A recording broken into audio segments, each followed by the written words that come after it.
Hello friends, আমি Sangeeta. Welcome back to my YouTube channel Sangeeta's lifestyle. আজকে একদম মর্নিং টু নাইট যা যা হয়েছে তোমাদের সাথে শেয়ার করবো। তো দেখতে পাচ্ছ এখানে একটা বৃষ্টি ভেজা সুন্দর সকাল।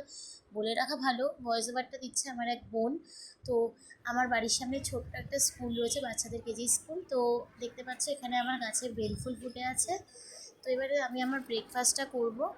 ব্রেকফাস্টে আমি নিয়ে নিয়েছি কাজু, আমন্ড, ভেজানো কিছু ড্রাই ফ্রুট। আবার এগুলোকে আমি খাবো। এগুলো খাওয়ার পরে দেখাবো আমার হাজব্যান্ডকে। তো দেখতে পাচ্ছি আমি দুষ্টুমি করে ওই ঘুমন্ত ক্লিপটাই তুলে নিয়েছি। তো ঘুমিয়ে পড়েছে, তো ঘুমন্ত ক্লিপটাই তোমাদেরকে দেখাচ্ছি। এই পরে আমি রান্নাবান্না করবো। আজকে রান্নাতে আমার তরকারি, ডাল, ভাত, পাঁপড় ভাজা হয়েছে। তো তরকারি, ডাল, ভাত, পাঁপড় ভাজার পরেও আমি ভাবলাম কিছু একটা করবো, কিন্তু আমার এনার্জিটা দিল না। সত্যি বলতে সারাদিন এত পরিশ্রম যায় তো আর হয় না। তো আমার শাশুড়ি হচ্ছে ইনি। তো আজকে দেখতে পাবেন যে আমরা খাওয়া দাওয়ার পরে বিকালের দিকে আমার হাজব্যান্ড আমাকে একটা চকলেট এনে দিল। তো চকলেটটা এনে দেওয়ার পরে আমি চকলেটটাকে এখন খাবো। আনবক্স করলাম ফার্স্টে। তারপরে আমি চকলেটটা খেয়ে আমার মুখের এক্সপ্রেশনটা দেখো, একদম বাচ্চার মতো আমি চকলেটটা খাচ্ছি।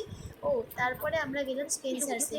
কিছু ছোটোখাটো শপিং করার ছিল, আমি আবার ওর দিকে এগিয়ে দিচ্ছি চকলেটটাকে, না খাও বলে। তো ও এবার বাকিটা খেয়ে নিল। একটুখানি বললো না যে আমার জন্য দেওয়ার জন্য, নিজেই বাকিটা খেয়ে নিল। তারপরে আমরা এখন চকলেট টকলেট খেয়ে একটু আড্ডা ঠান্ডা মেরে নিয়ে চলে গেলাম স্পেন্সার।